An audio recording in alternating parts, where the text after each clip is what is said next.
కార్తీక పురాణము 29వ అధ్యాయము 29వ రోజు పారాయణము. అంబరీషుడు దుర్వాసుని పూజించుట. ద్వాదశి పారాయణము.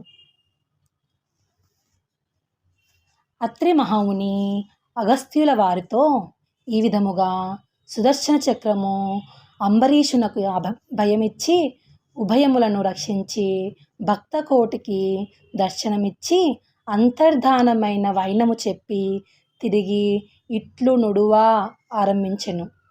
ఆ తరువాత అంబరీషుడు దుర్వాసుని పాదములపై పడి దండ ప్రణామములు ఆచరించి పాదములను కడిగి ఆ కడిగిన నీళ్లను తన శిరస్సుపై చల్లుకొని, ఓ మునిశ్రేష్ఠ, నేను సంసార మార్గమందున్న ఒక సామాన్య గృహస్థులను. నా శక్తి కొలది నేను శ్రీమన్నారాయణ్ణి సేవింతును. ద్వాదశి వ్రతము చేసుకొనుచు ప్రజలకు ఎట్టి కీడు రాకుండా ధర్మవర్తనుడనై రాజ్యమెలుచున్నాను. నా వలన మీకు సంభవించిన కష్టమునకు నన్ను మన్నింపుడు. మీ ఎడల నాకు అమితమైన అనురాగమునుట చేతనే తమకు ఆతిథ్యం ఇవ్వవలసినదిగా ఆహ్వానించితిని.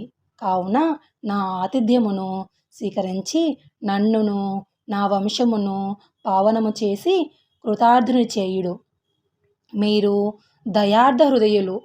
ప్రథమ కోపముతో నన్ను శపించినను మరలా నా గృహమునకు విచ్చేసితిరి. నేను ధన్యుడనైతిని. మీ రాక వలన శ్రీ మహావిష్ణువు యొక్క సుదర్శనమును చూచు భాగ్యము నాకు కలిగినది. అందులకు నేను మీ ఉపకారమును మరువలేకున్నాను.